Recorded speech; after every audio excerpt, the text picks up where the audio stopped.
दोस्तों, उत्तर प्रदेश के वाराणसी से एक बेहद ही चौंकाने वाली घटना सामने आई है जिसने मानवीयता को शर्मसार कर दिया है। दोस्तों, इस घटना ने पूरे उत्तर प्रदेश सहित पूरे ही भारत को शर्मसार कर कर रख दिया है। और यह घटना उत्तर प्रदेश के वाराणसी के लालपुर पांडेपुर थाने से सामने आई है। और इसी थाने के अंतर्गत एक गरीब परिवार रहा करता था। इस परिवार का जो मुखिया होता है वह ड्राइवरी का काम करता है और ड्राइवरी के दम पर ही वह अपने परिवार का पालन पोषण भी करता है। और इस मुखिया की एक पत्नी होती है और इस व्यक्ति के 5 बच्चे होते हैं, जिनमें से 4 बड़ी बेटियां होती हैं और सबसे छोटा जो होता है वह बेटा होता है। अब यह जो ड्राइवरी का काम करता है, इसकी 4 बेटियां होती हैं। तो जब यह बड़ी हो जाती हैं तो यह देखती हैं कि इनके पिता जो हैं काफ़ी ज़्यादा गरीब हैं और उनके पिता जो है जितना पैसा कमाते हैं वह सारा पैसा हमारे ऊपर ही खर्च हो जाता है। मतलब कि उनकी बेटियों के ऊपर, उनके बेटे के ऊपर खर्च हो जाता है और घर पर कुछ बचता भी नहीं है। जिसके कारण जो इनकी सबसे छोटी बेटी होती है, जिसकी उम्र 19 साल बताई जा रही है, वह एक स्पा सेंटर में काम करने लगती है, मतलब कि मसाज सेंटर में काम करने लगती है। और इस लड़की ने साल 2023-24 में अपनी इंटर की पढ़ाई भी कंप्लीट की होती है और आगे वह बीपी एड की पढ़ाई भी कर रही होती है और साथ ही अपने स्कूल में रनिंग के लिए भी जाया करती थी, मतलब कि वह एथलीट की भी तैयारी कर रही होती है। और अपने ही जो स्पा सेंटर से वह पैसे कमाती थी, उन पैसों से ही वह अपनी पढ़ाई करती है, साथ ही अपने पिता के सहयोग भी करती है, जिससे कि उसके पिता के जो ऊपर बर्डन होता है घर चलाने का वह भी हल्का सा कम होता है। और इसी के साथ जो इसके माता पिता होते हैं वह भी सोचते हैं कि जो हमारी बेटी है वह कितनी अच्छी है और वह हमारे सभी कामों में अपनी पढ़ाई भी अपने पैसों से कर रही है और हमारा सहयोग भी कर रही है। और वह अपनी बेटी पर काफ़ी ज़्यादा गर्व भी करते थे और साथ ही वह अपनी बेटी को जो है एथलीट भी बनाना चाहते थे, जिसके लिए वह अपनी बेटी को रनिंग के लिए कॉलेज में भेजा करते थे। अब बीती 29 मार्च को जब यह लड़की अपने स्पा सेंटर पर घर से बोल के निकलती है कि मैं अपने स्पा सेंटर पर जा रही हूँ और जल्द ही वहाँ से अपना काम निपटाकर वापस घर आ जाऊंगी। अब यह लड़की यह बोलकर तो अपने घर से निकलती है और वहां पर घर से निकलने के बाद वह अपने स्पा सेंटर पर जाती है और वहां पर वह अपना सभी काम निपटाती है और उसे काम निपटाने में लगभग रात हो जाती है। और रात में जब वह लड़की वापस अपने घर पर आ रही होती है तो रास्ते में उसे एक राज विश्वकर्मा नाम का लड़का मिलता है। अब यह जो लड़का होता है यह इस लड़की का बहुत ही अच्छा परिचित होता है, मतलब कि इस लड़की का यूँ कहें कि बॉयफ्रेंड होता है। अब यह जो राज विश्वकर्मा होता है यह उस 19 साल की लड़की से कहता है कि चलो हम एक छोटी सी पार्टी करते हैं और पास ही के होटल में चलते हैं। अब यह लड़की का उस जो राज विश्वकर्मा होता है उससे मना करती है, लेकिन वह कहता है चलो थोड़ी देर में ही हम आ जाएंगे और मैं तुम्हें फिर घर पर छोड़ दूंगा। अब यह लड़की इस राज विश्वकर्मा नाम के लड़के के साथ जाने के लिए मान जाती है और ये दोनों जो है पहले तो एक होटल में जाते हैं और वहां पर ये जो राज विश्वकर्मा नाम का लड़का होता है इस लड़की को कुछ नशीला पदार्थ पिला देता है, कुछ खुला देता है और उसके बाद यह लड़की नशे में हो जाती है। इसके बाद यह जो राज विश्वकर्मा नाम का लड़का होता है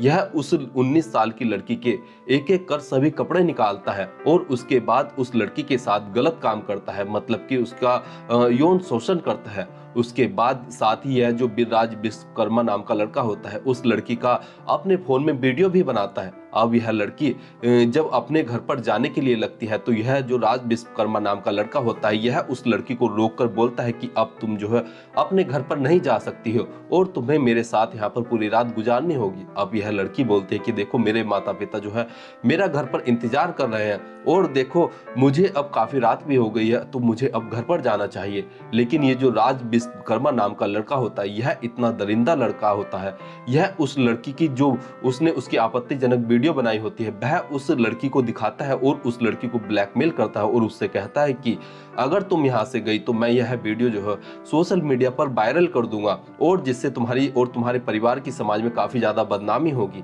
अब यह लड़की जो होती है यह काफी ज्यादा डर जाती है और साथ ही ये जो राज विश्वकर्मा नाम का लड़का होता है यह अपने 2 अन्य दोस्तों को भी उस होटल में ही बुलाता है और इन दोनों लड़कों का नाम समीर और आयुष होता है। अब ये दोनों लड़के भी जब होटल में उस कमरे में पहुंचते हैं जहां पर ये राज विश्वकर्मा और वह 19 साल की लड़की होती है तो ये दोनों लड़के भी उस लड़की के साथ बारी बारी गैंग रेप करते हैं, उसका यौन शोषण करते हैं।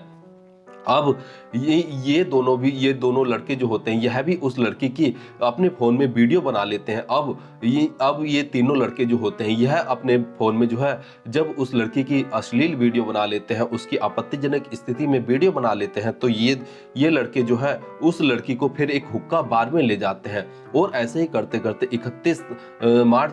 30 मार्च का समय भी आ जाता है। 30 मार्च को ये लड़के जो होते हैं, यह अपने अन्य दोस्त जिनका नाम सोहेल और दानिश, अनमोल और एक अन्य लड़का होता है, उन 4 लड़कों को भी उस हुक्का बार में बुलाते हैं। अब ये चारों लड़के जब उस लड़की के साथ जो है बारी-बारी के साथ उसका गैंगरेप करते हैं। गैंगरेप करने के बाद ऐसे ही 31 मार्च आ जाते हैं। 31 मार्च को फिर से कुछ नए लड़के जो है इस घिनौने कृत्य में सम्मिलित होते हैं और फिर साजिद, जाहिर, इमरान, जैब, अमन, राज खान और 11 अज्ञात व्यक्ति जो है इस लड़की के साथ बारी-बारी से 29 मार्च से लेकर जो है 4 मार्च की सुबह तक इस लड़के के साथ बारी-बारी जो है अलग-अलग जगहों पर, मतलब कि कहीं हुक्का बार में, कहीं मसाज पार्लर में, कहीं बियर हाउस में, कहीं कॉन्टिनेंटल कैफे में, कहीं कमरे में, कहीं छत पर, कहीं गाड़ियों में जो है इस लड़के के साथ बारी-बारी से रेप करते हैं और इस लड़की को जो है लगातार इसे नशीला पदार्थ दिया जा रहा था, जिसके कारण यह जो लड़की होती है, यह जो है होश में नहीं होती है और इस लड़की को जो है अपनी कोई शुद्ध नहीं होती है और उस लड़की के साथ जो है यह टोटल कुल 23 लोग जो है मिलकर उसके साथ दरिंदगी करते हैं, उस लड़की के साथ बर्बरता करते हैं, उस लड़की की आबरू के साथ जो है खेलते हैं, उस लड़की की आबरू को तार-तार करते हैं और उसके बाद जब इन 23 लड़कों का जब इस 19 साल की लड़की से मन भर जाता है, तो इस लड़की को 4 अप्रैल की सुबह जो है उसे सड़क पर छोड़कर चले जाते हैं और जब यह लड़की अपने जो है कपड़ों को सुधारते हुए अपने घर पर पहुंचती है और घर पर पहुंचने के बाद जब इस लड़की के घर वाले इस लड़की को देखते हैं, तो इस लड़की की जो हालत होती है वह काफ़ी ज़्यादा जो है खराब होती है, मतलब कि इस लड़की के कपड़े अस्त व्यस्त होते हैं और इस लड़की की आंखों में जो है नींद होती है, उस लड़की को जो है काफ़ी ज़्यादा थकन महसूस हो रही होती है, मतलब कि उस लड़की का चेहरा उतर चुका होता है। तो इस लड़की के जो घर वाले होते हैं वह सोचते हैं कि हमारी बेटी जो है अभी होश में नहीं है और वह अपनी बेटी को जो है आराम करने के लिए लेटा देते हैं। साथ ही इस दौरान जब इस परिवार की जो लड़की यह गायब हुई थी, तो यह जो इस लड़की के घर वाले होते हैं वह पुलिस स्टेशन में भी कंप्लेंट करा देते हैं और पुलिस स्टेशन में जो है इस लड़की की गुमशुदगी की कंप्लेंट दर्ज हो जाती है और पुलिस वाले भी इसी लड़की को ढूंढ रहे होते हैं। और इसके बाद यह लड़की जब 2 दिन बाद होश में आती है, तो इसकी माँ जो होती है वह अपनी बेटी से जब वो पूछती है, तो वह लड़की जो होती है वह रोते हुए अपनी माँ को जो है अपनी जो उसके साथ पिछले 7 दिनों से बीत रही थी वह अपनी पूरी आप बीती बताती है, जिसे सुनकर उसकी माँ की जो है रूहें कांप जाती है और वह माँ अपनी बेटी को जो है अपने गले से लगाती है और उसको जो है उसका हौसला बढ़ाते हुए सीधा उसे लेकर पुलिस स्टेशन पहुंच जाती है और पुलिस स्टेशन में जाकर पुलिस वालों से बोलती है कि साहब मुझे एक एफआईआर करानी है। यहाँ पर पुलिस वाले कहते हैं कि आपको क्या प्रॉब्लम है, आखिर किस बारे में आपको एफआईआर करानी है। तो यहाँ पर यह महिला जो उस 19 साल की लड़की की माँ होती है वह कहती है कि मैं आपको नहीं बताऊंगी, आप किसी महिला पुलिस इंस्पेक्टर को यहाँ पर बुलाइए। और पुलिस वाले सोचते हैं कि शायद ये जो महिला है इसके साथ काफी ज्यादा गलत हुआ है और वह जो है तुरंत एक महिला कांस्टेबल का इंतजाम करते हैं और जब यह जो 19 साल की लड़की की माँ होती है वह उस पुलिस वाली महिला को जब पूरी कहानी बताती है, तो उस महिला की जो है पैरों तले जमीन खिसक जाती है और तुरंत जो है पुलिस वाले इस लड़की के आधार पर जब इस लड़की की पूरी कहानी सुनते हैं, उसके आधार पर तुरंत 12 जो ज्ञात होते हैं, इनमें से जो इस लड़की ने जो 19 साल की लड़की होती है, इनमें से 12 ज्ञात लड़कों के नाम बताए होते हैं, जिनमें से राज विश्वकर्मा, समीर, आयुष, सोहेल, दानिश, अनमोल, साजिद, जाहिर, इमरान, जैब, अमन, राज खान और 11 अज्ञात लड़कों के नाम बताती है। और यह लड़की बताती है कि ये जो लड़के हैं इनमें से जो 3 लड़के हैं यह मेरे साथ जो है मेरे स्कूल में मेरे साथ पढ़ते हैं और यह मेरे क्लासमेट हैं और इन्हीं में से जो राज विश्वकर्मा नाम का लड़का है, यह मेरा जो है काफ़ी अच्छा दोस्त है और इसी ने जो है मुझे ले जाकर जो है इन लड़कों के साथ जो है इनके साथ दरिंदगी करवाई है। अब पुलिस वाले जो है 12 जो है ज्ञात लड़कों के खिलाफ एफआईआर करते हैं, साथ ही 11 अज्ञात लड़कों के खिलाफ भी एफआईआर करते हैं। और यह लड़की बताती है कि यह सभी जो लड़के थे यह आपस में सब एक दूसरे को जानते थे और पुलिस जो है अब इन सभी लड़कों को जो है अपनी हिरासत में, अपनी कस्टडी में लेने के लिए इन पर दबिश दे रही है। और दोस्तों इनमें से लगभग 10 लड़के जो है पकड़े भी गए हैं और इन्हें जो है पुलिस ने जो है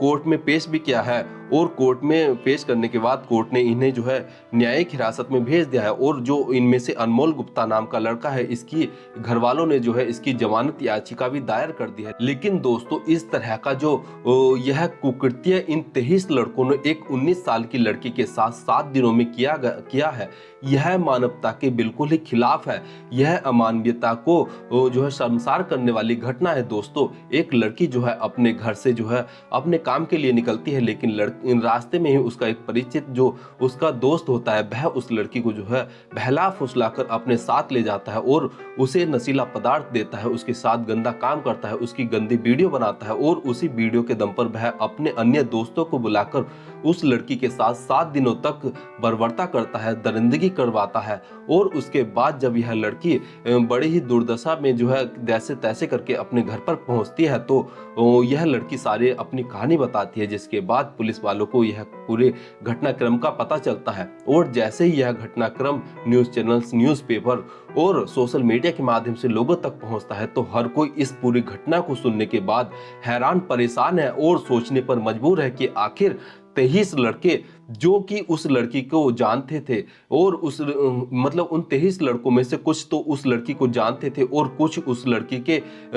अज्ञात थे। उन्होंने जो है उस लड़की को जो है 7 दिनों तक उसके साथ इतना घिनौना कृत्य किया है। दोस्तों फिलहाल इस पूरे मामले की जो है पुलिस और गहनता से तहकीकात कर रही है और सभी मुजरिमों को जो है पकड़ने की कोशिश कर रही है और सभी सीसीटीवी आधार पर जो जहां पर इस लड़की के साथ जो है रेप हुआ है, जो इसके साथ कुकृत्य हुआ है, उस घटना स्थल का पता लगा रही है और सभी जगह पर छापेमारी कर रही है और जल्द ही सभी आरोपियों को पुलिस द्वारा पकड़ लिया जाएगा और जल्द से जल्द इस घिनौने कृत्य के लिए इन सभी 23 दोषियों को जो है सजा मिलेगी और इन सभी को जो है जेल में सजा बितानी पड़ेगी। लेकिन दोस्तों जहां पर यह कुकृत्य हुआ है वह उत्तर प्रदेश का वाराणसी जिला है और वाराणसी जिला जो है वह एक इतना अच्छा जिला माना जाता है कि वहां पर जो है